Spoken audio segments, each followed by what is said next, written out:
Start. I rise to inform this August House of the status of discussions with the United States on civil nuclear energy cooperation. Substantive aspects of this are reflected in the joint statement that US President Bush and I agreed upon during my visit to Washington DC last year. I would like to use this occasion to outline the context and core elements of the joint statement before dealing the detailed status of the ongoing negotiations. Honorable members are aware that our effort to reach an understanding with the United States to enable civil nuclear energy cooperation was based on our need to overcome the growing energy deficit that confronts us as India strives to raise its annual GDP growth rate from the present 7 to 8% to over 10%. The energy deficit will only worsen. This may not only retard growth, it could also impose an additional burden in terms of the increased cost of importing oil and natural gas. In a scenario of the coal excessive dependence on coal-based energy has its own implications for our environment.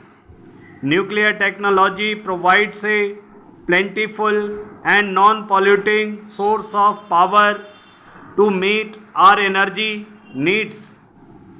However, to increase the share of nuclear power in our energy mix, we need to break out of the confines imposed by inadequate reserves of natural uranium and by international embargoes that have constrained our nuclear program for over 3 decades.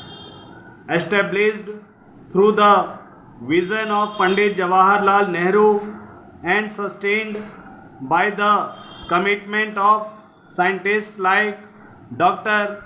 Homi Bhabha, our nuclear program is truly unique. Its uniqueness lies in the breadth of its overwhelming vision of India mastering a 3-stage nuclear program using our vast thorium resources and mastering more complex processes of the full nuclear fuel cycle. Consequently, our civilian and strategic programs are deeply intertwined across the expanse of the nuclear fuel cycle. There are hardly any other countries in a similar situation. Over the years, the maturation of our nuclear program, including the government development of world-class thermal power reactors, has made it possible to contemplate some changes. There are worth considering if benefits include gaining unhindered access to nuclear material, equipment, technology, and fuel from international sources.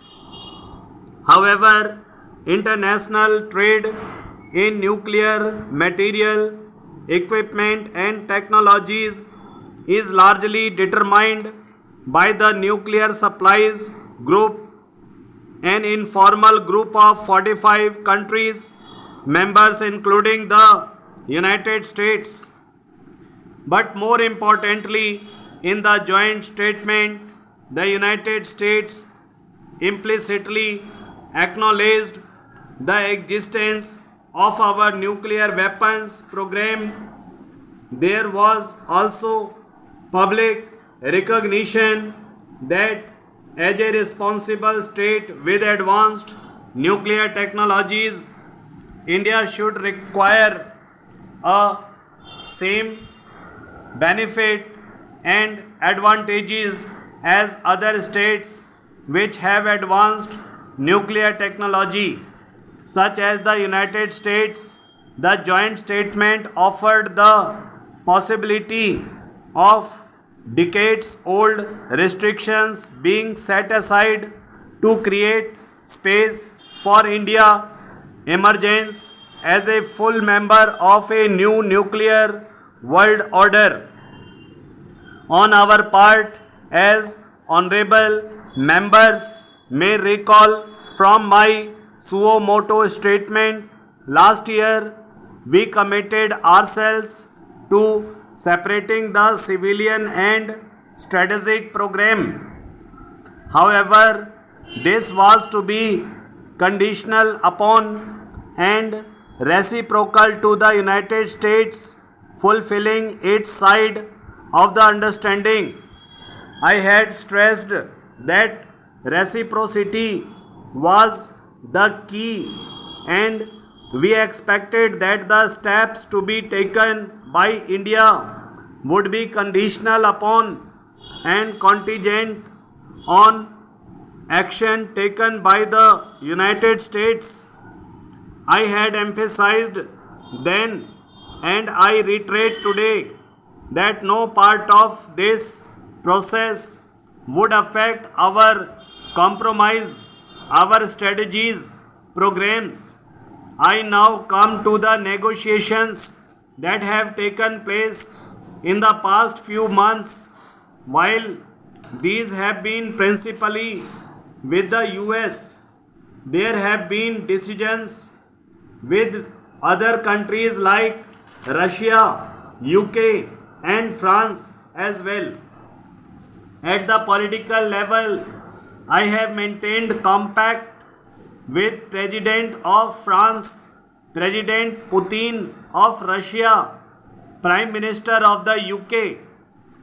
I have also raised this subject with the heads of the state government of Norway, Republic of Korea, Netherlands, etc., all members of the NSG.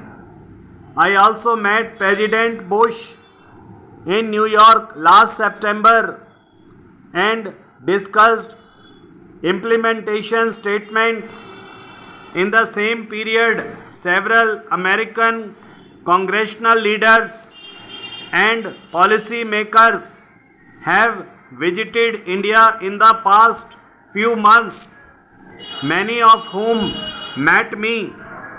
We have amply clarified our objective in pursuing full civil nuclear energy cooperation for our energy security and to reassure them of India's impeccable non-proliferation credentials. At the official level, we have constituted two groups comprising key functionaries concerned with the strategic and nuclear matters. They include the Department of Atomic Energy, the Ministry of External Affairs, the Armed Forces, and my office. These two groups were respectively mandated to view up an acceptable separation plan and to negotiate on the basis.